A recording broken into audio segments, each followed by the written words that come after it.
হয়েছে আমি জারজ হিসাবে স্বীকৃতি পাইছি। আমাকে জারজ বলা হয়েছে। আমার দোষ কি ছিল? আমি তো শুধু আপনাদের ভোটের ব্যবস্থা করছিলাম, আমি তো কারোর সাথে কোনো ঝামেলা করি নাই। তারপরে আমারে বলা হয়েছে আমি জারজ, আমার সাথে যারা থাকে এরা নাকি বেতন না। আমি আমি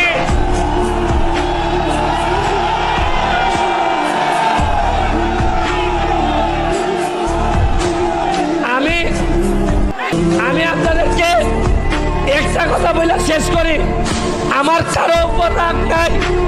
দেশের স্বার্থে যে সাবেক আইজিপি বেনজির আহমেদ উনার সম্পদের একটা ফিরিস্তি কালের কণ্ঠে দেয়।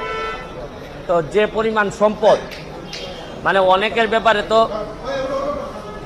অনেকের ব্যাপারে আমরা সম্পদের হিসাব দিয়ে আমরা ইন্টারভিউ দেই। তো উনার সম্পদের ফিরিস্তি এত বড় যে কোনটা আগে বলবো কোনটা পরে বলবো এটা আমার মাথায় ধরে না। তারপর দেখলাম যে 800 বিঘা 600 বিঘা প্রায় 1400 বিঘা তো আছে গোপালগঞ্জের এদিকেই।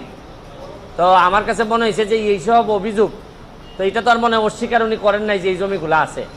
তো আমার এলাকায় আমি বলে আসছিলাম যে কিছু লোক আছে অনেক সময় যে জায়গায় যায় কিছু পয়সা করে থাকলে একটা করে বিয়ে করে আসে, আর এই উনারে দেখলাম যে উনি যে জায়গায় গেছে মোটামুটি জমি জমার মালিক হয়ে আসছে।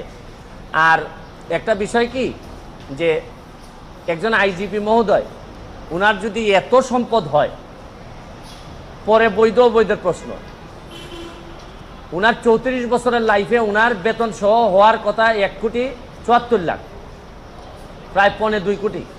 কিন্তু 1.25 কোটি তো উনার বেতন টেতন মিলে, আর উনার মেয়ে আর বউ মিলে মাশাল্লাহ প্রায় কয়েকশো কোটি। তো এত টাকা যদি উনার থাকে কেউ কোনো কথা বলে না। মানে একটা ইনকোয়ারি যে করবো, আমি কিন্তু বলছি না যে উনি এখনই দুর্নীতিবাজ। আরে ভাই, এত সম্পদের হিসাব আসলে